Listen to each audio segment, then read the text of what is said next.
Perfect. Hello, everyone. Welcome to Rash's World. Today we have a special guest. We have Alison Davis. How are you doing? I am absolutely amazing. Thank you for having me. Thank you for being here and happy International Women's Day. Oh, thank you. That is right. It is absolutely an amazing day just to be. Awesome, wonderful. And so I'd like you to introduce yourself to our audience here. Who are you? What do you do? Anything you see fit in any way you like. Yeah, it's fascinating. Whenever you get asked, what do you do? And when you cover so many different things, it's like one word doesn't quite cover it. But basically, I am a healer and a trainer in neuro-linguistic programming, hypnotherapy, and timeline therapy. And really, along that journey of discovering what the mind is all about and learning the nutrition side, I really began to understand the deeper inners of what's been holding us back from so many things, or where we self-sabotage ourselves, or where we're procrastinating. And it goes deeper than, hey, just do this quick fix here and there, because it's really about rediscovering who we are without all the restrictions and expectations and all of that. At least is what it's been for me.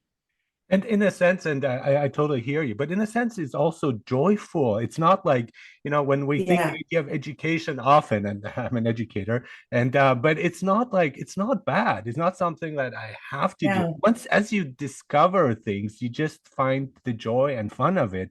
And so you are a spiritual healing coach. And I really like Yes. those two words. Coach, I don't like as much, to be honest. I'm not a big fan I of know. that I word. struggled with that one. Too Yeah. too sports oriented, and I'm not very athletic, but spiritual, I like that added on here, and healing. So what do you think usually works best? How can we bring in spirituality into the healing work? And I know it's the same thing really, but how do you do this specifically? I really find when we go within, like this whole spirituality realm and what's out there in terms of self-care and meditating and yoga, and that is all great. And it's really about healing on the deeper part on the inside. Mm. So, although those are great, and I love all of them, I love massages, I love Reiki, I love all of that, but it's about taking it to the next level.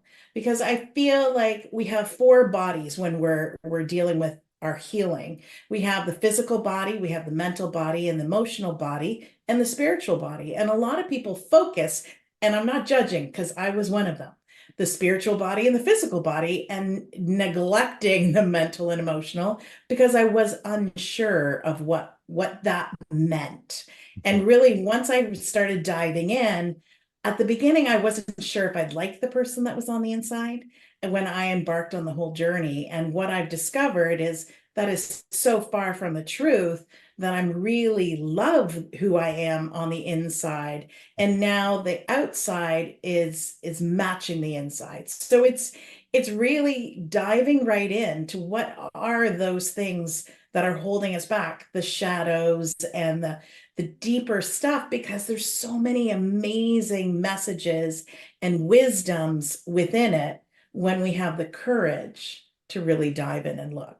I love that. You mentioned all the words here. The insight is so important. The courage to go that way and not be afraid. And we're held back, or we focus only on parts of things. Where we focus on the Yeah, body, you want to get into shape, you do exercise. That's good. I'm not against that. But I like the holistic view, as you're saying. And it's not one or the other. Some people have this no, misconception. It's like, okay, well, I can do whatever I want. Like, yeah, but you have to address, as you say, all these different four realms. And the connection between the body and the mind and the spirit to be thrown yeah, in there is so important. And that is, once you can combine that, that's when you do the healing work. It's not just changing your mindset. Change your mindset no, affirmations. They don't work. They they're could be great. good, right? I'm not against them, but on their own, they don't work. The same way just working out will not work with all the other things. So we have to look at the global thing here. And I like how you're saying, like, shining here your light inward. That should Yeah, be our focus, really looking at it instead of also blaming others. Often we do that, and which is yeah. a natural reaction, but it's like, hey, wait a minute, let's take a look at this more closely. Well, when we're laying blame on others, we're really disconnecting our responsibility to it. So then we can't address it. You just cannot. You stay in victim mode. Mhm. And when you can take ownership of your role in it, whatever it may be, then and only then can you heal from it. And that's where you really do need to heal in order, feel in order to heal, because that element, you'll always be running away from it, and your body and your unconscious mind and the, that's where I dive in of what is happening on the unconscious level. And that's where asking for help, and I ask others for help when I'm in those moments of frustration and overwhelm and everything, because we're all human, so we're all going to go through it, because I can't figure out consciously what's happening unconsciously, because my mind will create a whole story which may not be true. And because when we're healing, our mind is not our ally. When we know we've healed is when our mind, our heart, and our spirit are all in alignment, and things just are. It's just you wake up in the morning and you're like, yay, today's going to be an amazing day. And then there's other days you wake up and you're like, oh my God, right? And those are the signs letting you know when you're out of alignment and when you're in alignment. So, like for me, that's like my gauge. Yeah, How am I? absolutely. Is it quick fix, or is it I need to do some deeper work? And that's the thing, and it's something with, again, practice too, because the more you practice this, the better you get at it in a sense, Yeah, and the more you are in line and in alignment. I love that. And it's like, yeah, today I woke up and I was happy, and so I noticed that this is going on as a trend much more often than in the past. Before, it'd yeah, be maybe once a week or once a month, and now it's basically almost every day. And the one day that's not good, that's also good. That's an opportunity of like realizing, right. hey, I prefer the other days. And so I think Yeah, we find out that we're much more in control than we think we are. And that's so important too, of like having the sense of agency and being able to shift things in certain ways, or not being right. bogged down by the negativity. And you talk about sabotage, you mentioned that. That is something I've been doing a lot. And so I think we have We to all really, have. we all do, right? And we have the Yeah. inner critic. But now I'm just like, hanging out with inner critics. Like, so what's your point of view without it directly affecting me on a such deep level? And that is actually huge, because when you can actually pause and go, okay, you know what, I'm not going to take, at face value everything you're saying, but Mhm. tell me what you're thinking and why are you thinking that? And it's becoming this quite detective of Mhm. what are some of the things. And if it keeps repeating, though, that's when I ask, a colleague or someone that is suited for that to help me get to the root of it. Because I would say, a client said to me, when are we done with this? And I'm like, oh, honey, we're never really fully done with healing. And it's because you become more aware and you expand and grow. And the more connected you are, the more it is easier to magnetize things. And that's really what it is all about. How can we live, blissfully, and joyfully Yeah. at most of the time? But our emotions aren't bad. Mhm. There's not bad emotions and good emotions. Yeah. There's positive and negative. And the positive note, when you're in alignment. Mhm. The negative is when there's like, hey, there's an area here that I can look a little further. Why am I getting triggered? Why am I getting easily angered? Yeah. Is it really what they're doing, or is it something within me? Which it's always me, Yes, right? yes, it is. So, It always is. I love that. So it's like our point of thinking, our way of thinking is we want to get from point A to point B, right? So we say, I yes, want to lose weight. I want to get this much. I didn't reach it. I get frustrated. And then once we reach it, we say, okay, I did it. But life is not like that. And no, especially with the end point, there's really only one end point, which is our death.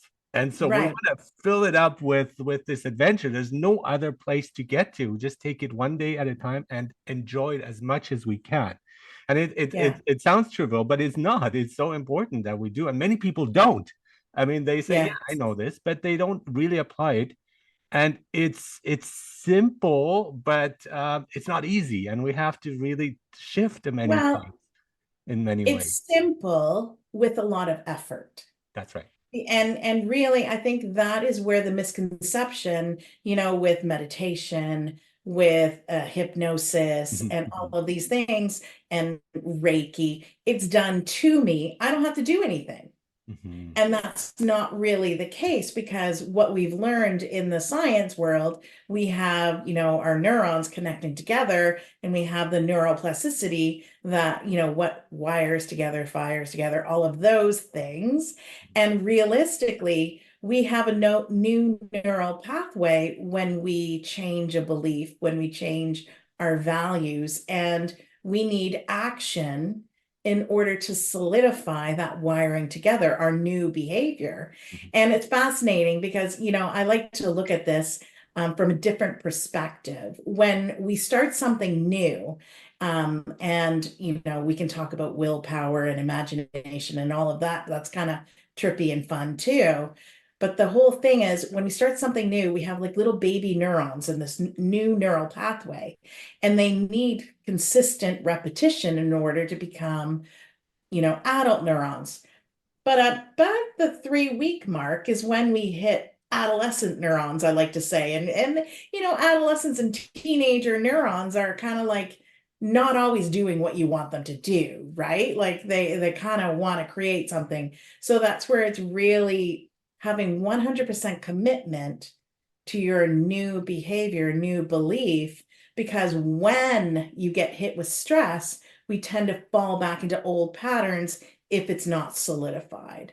So that's where having someone, a colleague, a friend, or someone, that can hold you accountable when those moments hit, not if, it's when, that they can say, hey, remember you wanted this thing? Okay, yeah, that's 100% commitment. mhm, Because we can always remember a time when we were very successful and fully committed, or were we kind of sort of, mhm. because you're not going to quite get the results. If you're kind of sort of tiptoeing in your healing, then you're going to get, the results, because back to the whole laws of science, like attracts like, and how you are is what you get back into the world, right? Yeah, yeah. And this whole thing with manifestation and everything. And I'm like, oh, you're manifesting all the time. You just may not like it.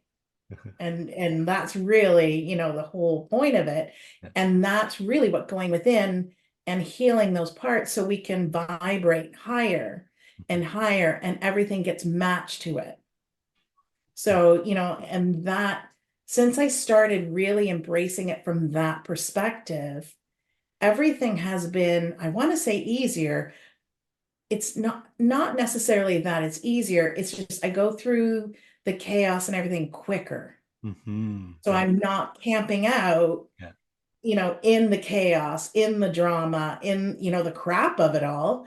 I go through it quicker. That's But in, really the in many difference. ways, and that's resilience in my view, you're better prepared for it because you say, I can handle this instead of like freaking out or Yeah, being shocked, which is the previous response, which is mostly fear-based.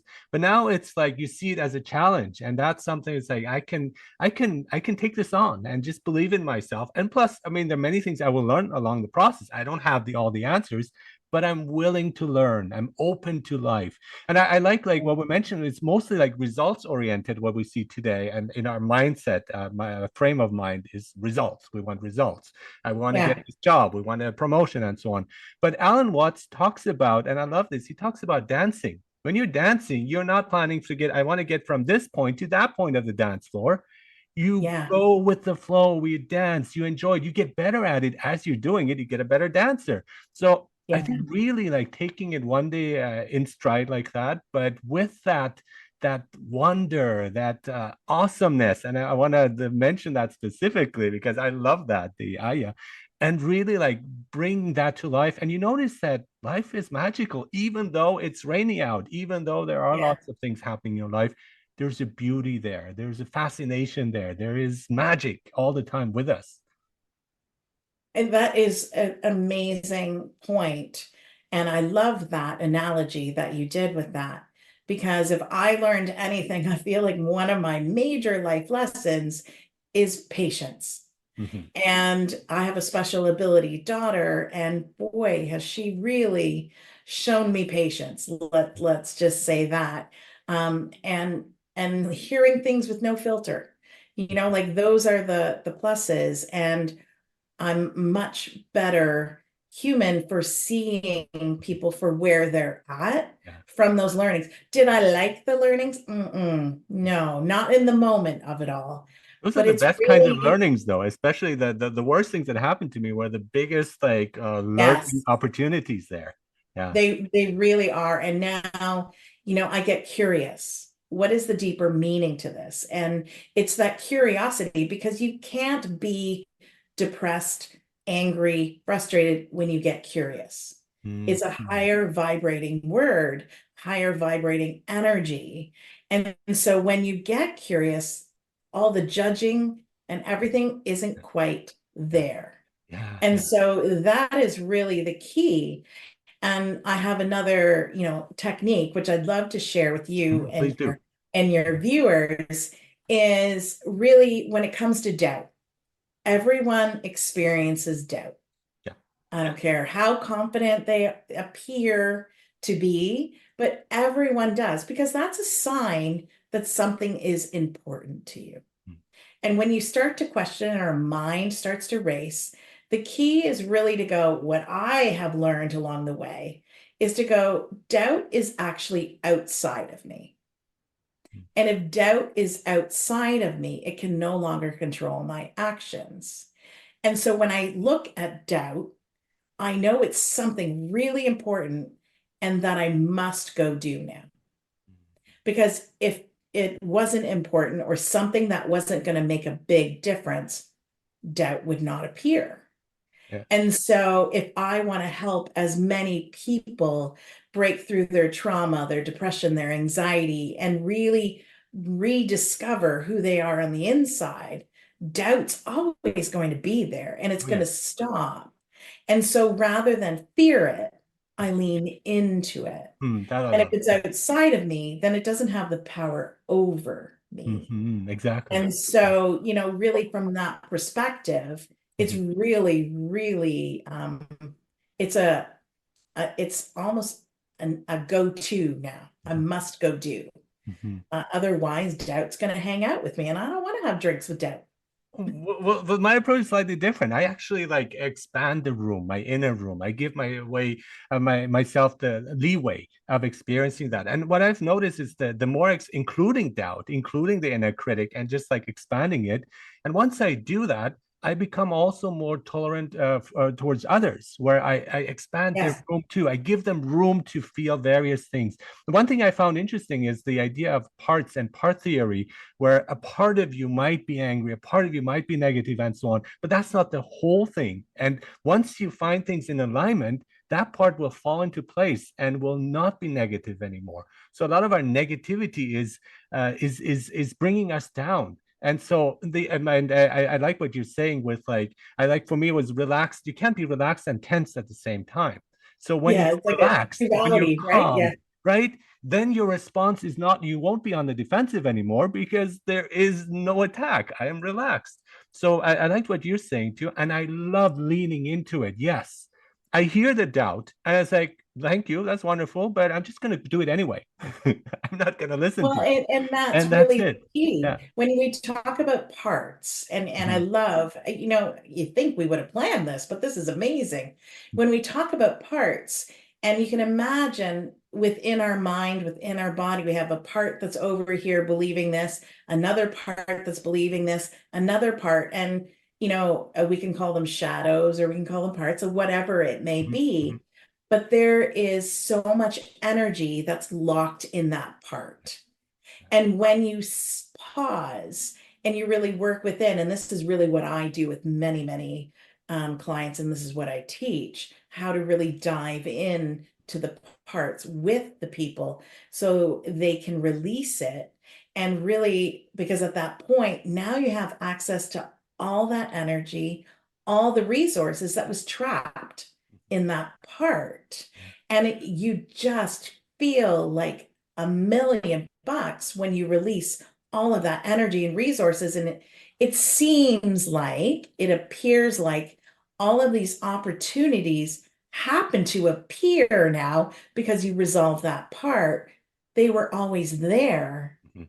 you just couldn't see it, but now you can because of the release. Yes. And that's really what healing is all about. Mhm. Because so many of us want to look away. Like when I first started, and this is so common, it brings me joy when I see it, is when we first discover something amazing about ourselves, we put our blinders on, like this is my focus. I am unbelievable. I'm amazing. And yeah, oh, there's some other parts or shadows over there, but I'm going to stay, my blinders are staying on the light because I don't want to feel that negative stuff anymore. And that's like the beginning, like having the training wheels on, shall we say.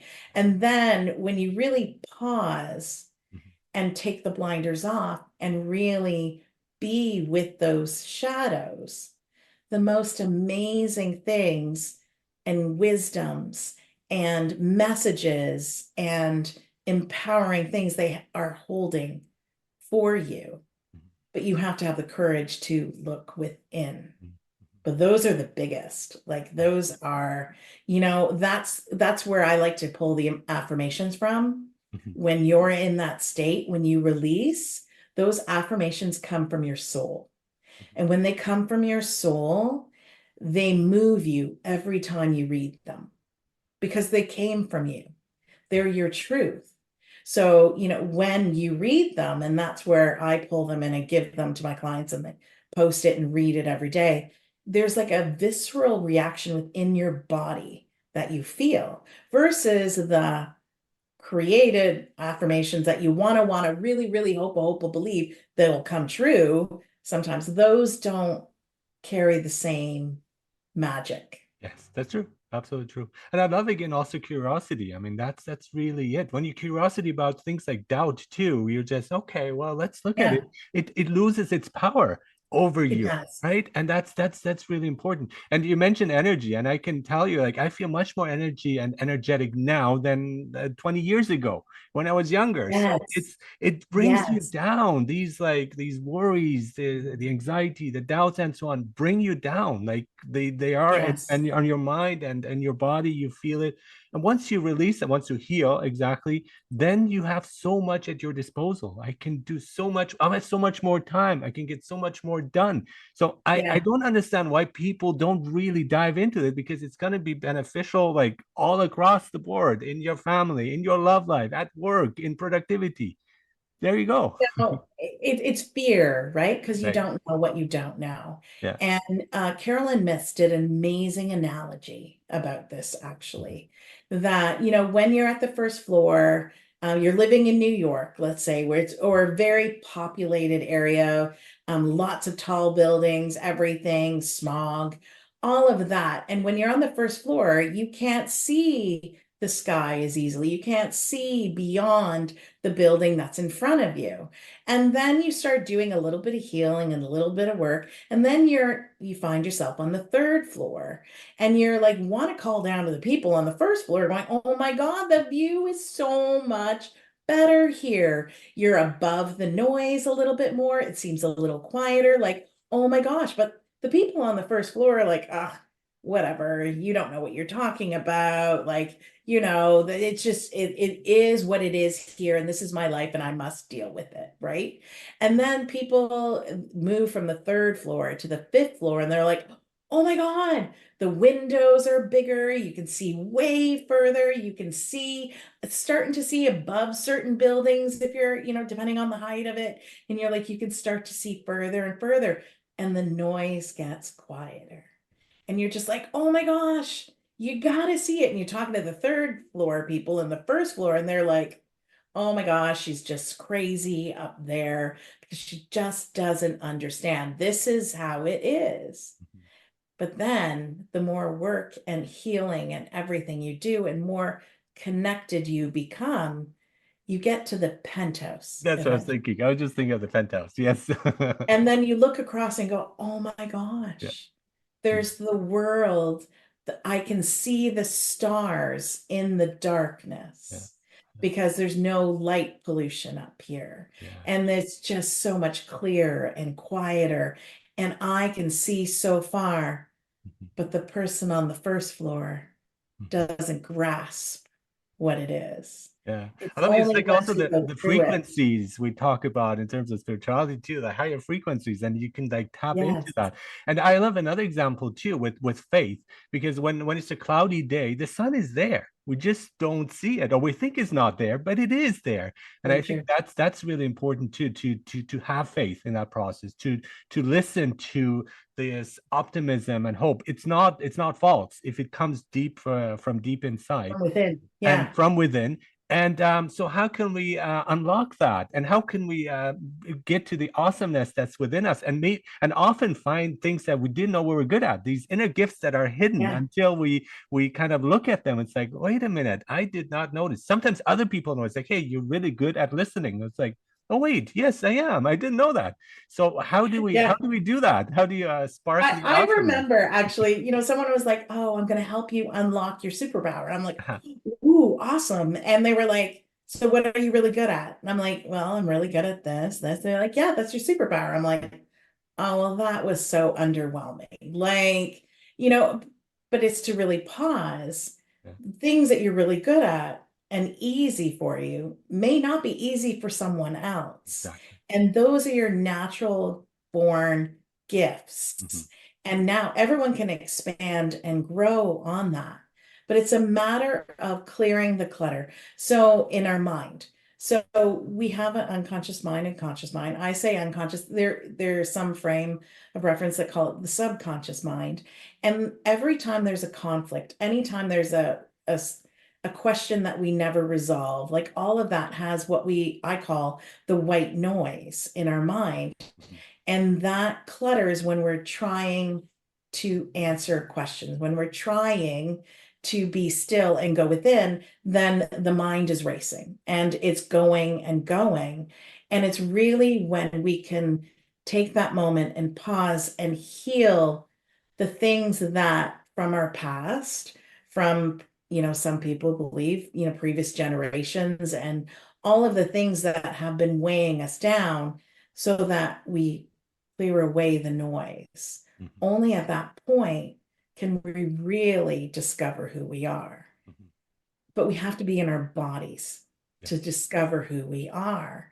And when a sign for me that I'm not in my body is when my mind is racing, Mhm. then I know it's time for me to pause because I'll start to feel anxious. I'll start to feel all those, oh my gosh, and feel like everything's out of control. But that for me is a time to pause because I feel safe in my body.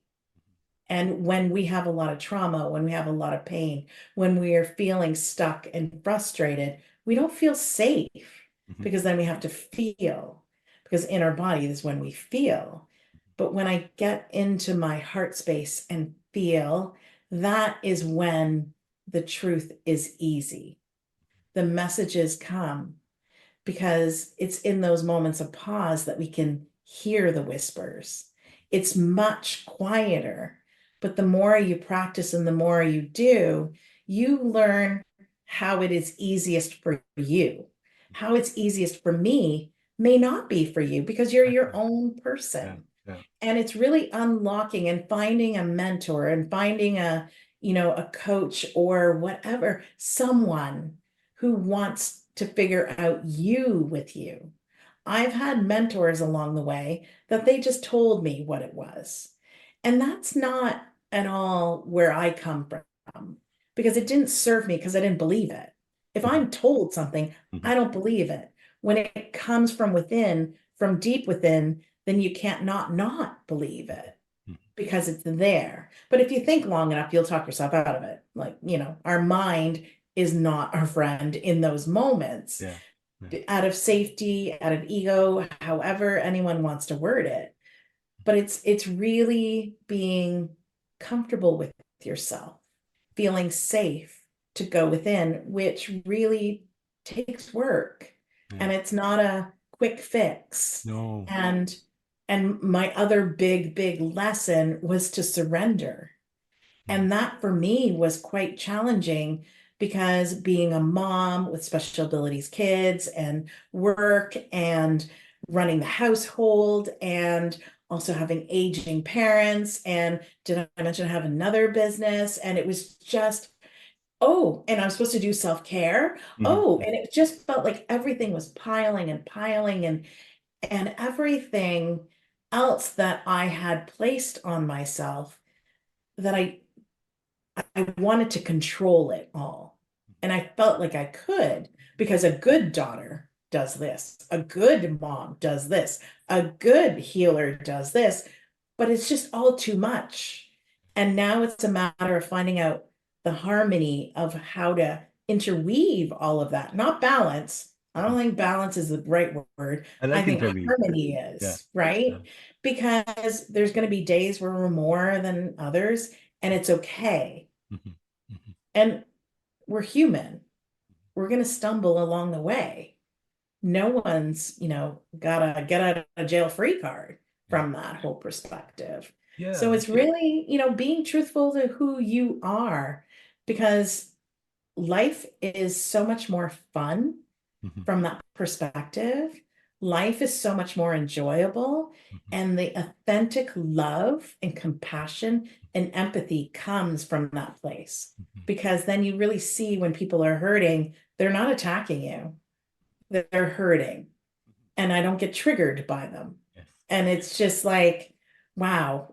And they're on their own journey, which was also a challenge for me, that they have to ask. They have to ask for help. I can't impose as much as my good intention Yeah. That's tough. is. That's really tough. Yeah. Yeah. It is, especially when they're loved ones, Yes. because they have to want it, because they have to do the work. I Mhm. can't do it for them as much as I'd love to, as for my kids too. I've learned how to surrender and hold space and guide as much as I can, but then ultimately it's their choice of what we do.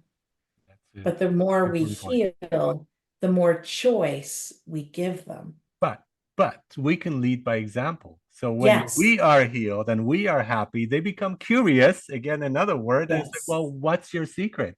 And so I think that always works best. And we are so obsessed with doing things the right way. I don't know people who are yes. into meditation is like, am I doing it right? Or I should do it 5 days a week. I don't do it 4 days a week. And it's like, no, no, no, no, no. That's not the point. That's exactly not the point. It's a dance again. There's no good or bad answer. If it resonates with you, it's your authentic self. That's the best way you can be. There's no right or wrong. There's And I no remember way when of I doing things. started, I remember when I started on the spiritual journey, Yeah, and I totally felt like I was doing it wrong. yeah. And there is no right and there is no There is wrong. no right. And when you're doing it wrong, you're actually doing it right because then you learn from it and you're back on track. I think I just like that's so Yeah, amazing about it. it's such a though, right? Like from that whole thing, right and wrong, and you're like, oh, I'm so worried about it. I remember at the beginning, I can't meditate because my mind would race going, Yeah. oh, all the things you could be doing right now rather than sitting here doing this here right now. My girlfriend would be like, oh, I can sit for hours and meditate. I'm like, oh my God, I can't even last 30 seconds. And it makes Like, you I don't feel know bad. You how go, you oh do my it. God, what's wrong with me? Right. Yeah, Exactly. yeah, Because I wasn't coming from it from really from within. mhm. It was another to do Right, list. right. Yeah, yeah. And when it becomes a tick off to do, like exercise, oh, I must do it today to do. Now, exercise, I'm really feeling connected with my body and how it's moving and how it's feeling. It's a whole different experience, which is really trippy this year. Yeah. But I really found I couldn't meditate until I learned how to do hypnosis. Mm. And then once I had done hypnosis, because I learned the whole behavior of relaxing and letting go, then meditation was a lot easier. Mhm. Most days, some days my mind's still racing, right? Like, let's And be that's real. okay. That's fine. Yeah. Okay, right? Yeah, yeah. Now's not the time. Right. And I've learned other techniques along the way, Mhm. the breathing and the relaxing and really dropping in to my heart space to get the answers. But when I'm full of emotion, Mhm. that's hard Yeah. because I just can't do it. And that's when I know I'm really disconnected. Mhm. And that's, really from that, because when we're in stress, Mhm. we always fall back to old patterns Yes. if we haven't solidified this new one. And for me, what you mentioned earlier, to pause. take a moment, pause. And that pause for me is mindfulness. And that brings up a lot of things where I have the time to respond. I don't have to respond immediately. And if you get like an email, you don't respond. Usually it's if it makes you feel agitated, you don't respond on the spur Yeah. of the moment. You wait, let it sink in. Don't react quickly. And that's why when you're on the defensive too, that's an opportunity to pause, take a look at yourself, look within, as you're Yeah. saying, and then your response will be very different. It will be, but Yeah, and that would be taking ownership, right? Like what exactly. we talked about at the very, very beginning of this, Yes. we need to take ownership rather than the blame, Mhm. because when we're in reaction and blame, then nothing gets resolved and it will just magnify. And I think I keep that at the forefront. The whole thing, if you're not listening to the whispers, it gets louder and louder and louder until you have to listen. And I work with a lot of healers and coaches and therapists, and they tend to keep going working with clients because they're very grounded and present, but then they tend to not do for themselves. And then it gets to the point where their body's like, no, you need to rest. And then they'll have some type of physical thing that they must rest. And it's about having the discernment to listen earlier so it doesn't escalate to that point, or it escalates to disease or chronic pain until we stop and listen. And even then, I know people that don't stop and listen because then they just want to grab medication or grab, and I'm not saying all of those things doesn't have its place because it does. It's just how are we, ignoring or leaning in and using things, also being a holistic nutritionist. I do lean in on all of those things as well Yes. because I know how my body responds to it. And and yet it's still never a quick fix. It's all interconnected. I love It weaving is. and interconnected. And yes, thank you for an awesome conversation, an awesome podcast here. Alison Thank Davis, you. your spiritual healing coach. Thank you for being here and wishing you all the very best. Thank you. Take care.